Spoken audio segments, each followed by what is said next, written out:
नमस्कार. आज आपण एका अशा विषयावर बोलतोय जो खूप महत्वाचा आहे. AI आणि नोकऱ्या. हो. विशेषतः व्हाईट कॉलर म्हणजे ऑफिसमधल्या नोकऱ्या. अनेकांना वाटतं हे कधीतरी भविष्यात होईल. पण सत्य हे आहे की हे आत्ता होतंय, अगदी आत्ता. व्यावसायिक आणि उद्योजक मित्रांनो, हा तुमच्यासाठी इशारा आहे. लक्ष आहे ना तुमचं?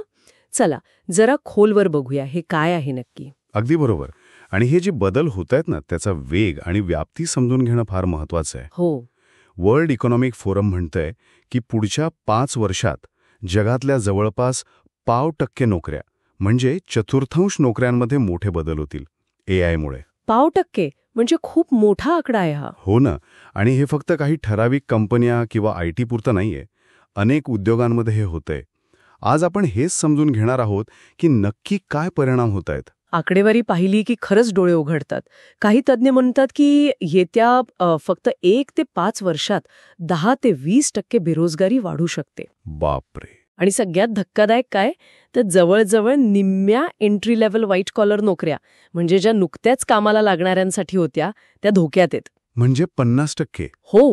हे फक्त अंदाज नाहीयेत. प्रत्यक्ष उदाहरण बघा ना, कस्टमर सपोर्टमध्ये.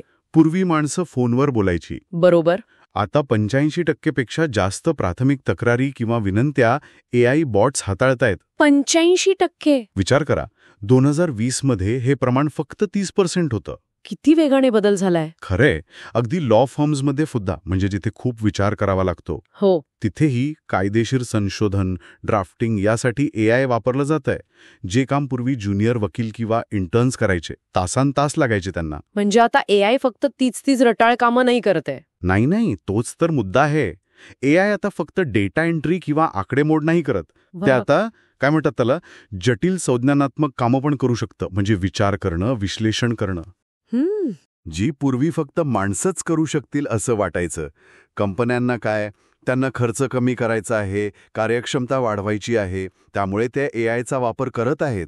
आणि त्याचा थेट फटका बसतोय तो ज्युनियर लेव्हलला, इंटर्नशिप्सना. अगदी. IBM, Accenture सारख्या मोठ्या कंपन्यांनी सुद्धा HR, ॲडमिन अशा कामांसाठी नवीन भरती कमी केली आहे किंवा थांबवली आहे. जिथे AI काम करू शकतं तिथे. बरोबर. फॉर्च्यून 500 कंपन्या बघितल्या तर तिथे इंटर्नशिपच्या ऑफर्स गेल्या 2 वर्षात म्हणजे 2022 ते 2024 मध्ये 22% कमी झाल्या आहेत. बापरे. 22%. याचा थेट परिणाम पगारांवर आणि नोकरी मिळण्यावर दिसतोय ना मग? नक्कीच. एंट्री लेव्हल व्यावसायिकांचे पगार ते वाढण्याऐवजी काही ठिकाणी कमी होताना दिसत आहेत. एक रिपोर्ट आहे सॅन फ्रान्सिस्को फेडरल रिझर्व्ह बँकेचा.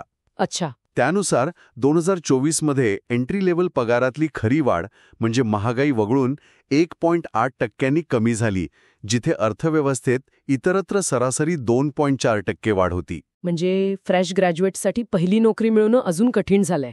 हो. आणि यातून एक विचित्र परिस्थिती तयार होतीये. एकीकडे खूप जास्त स्किल लागणारी, जास्त पगाराची कामं. हो. दुसरीकडे अगदी कमी पगाराची सेवा क्षेत्रातली कामं. आणि जो मधला मोठा वर्ग होता पदवीधरांचा, त्यांच्यासाठी संधी कमी होत चालल्यात. आणि याचा एक मोठा धोका आहे ज्याकडे आपण लक्ष द्यायला हवा. तो म्हणजे दीर्घकालीन परिणाम. म्हणजे जर नवीन लोकांना म्हणजे फ्रेशर्सना कामाचा अनुभवच मिळाला नाही सुरुवातीला. बरोबर. कारण इंटर्नशिप्स कमी झाल्या, एंट्री लेव्हल नोकऱ्या कमी झाल्या, तर मग भविष्यात कुशल आणि अनुभवी लोक कुठून येणार? हा मोठा प्रश्न आहे. म्हणजे पुढे जाऊन स्किल गॅप तयार होईल. अगदी. कंपन्यांना आणि अर्थव्यवस्थेला पण याचा त्रास होईल.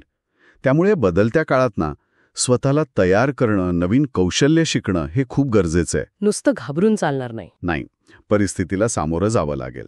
आणि इथेच AI रिस्किलिंग म्हणजे AI वापरण्याची नवी कौशल्य शिकणं महत्वाचं ठरतं.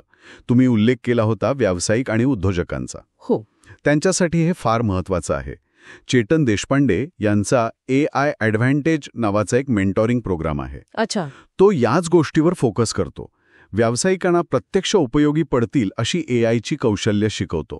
प्रॅक्टिकल रिस्किलिंग म्हणूया. म्हणजे नुसती थिअरी नाही. नाही, प्रत्यक्ष वापर कसा करायचा, जेणेकरून या बदलत्या जगात चांगली टिकणारी नोकरी मिळण्याची शक्यता वाढेल. तर या सगळ्याचा अर्थ काय, सारांश काय? तर AIमुळे कामाचं स्वरूप इतक्या वेगाने बदलतंय की त्याकडे दुर्लक्ष करून चालणारच नाही. अजिबात नाही. हा बदल आता कुठल्या तरी दूरच्या भविष्यातला विषय नाहीये, तो आत्ता होतोय, आपल्या आजूबाजूला, आपल्या ऑफिसमध्ये. अगदी. जे व्यावसायिक, जे उद्योजक अजूनही याकडे गंभीरपणे बघत नाहीत, त्यांच्यासाठी ही खरंच धोक्याची घंटा आहे. बरोबर आहे.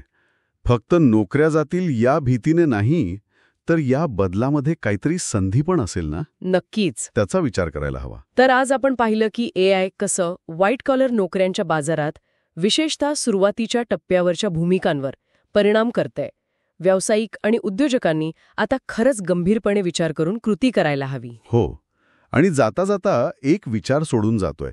नोकऱ्या बदलतील, काही जातीलही, पण या प्रतिक्रियेच्या पलीकडे जाऊन कंपन्या आणि आपण स्वतः व्यक्ती म्हणून या बदलांना सकारात्मक प्रतिसाद कसा देऊ शकतो?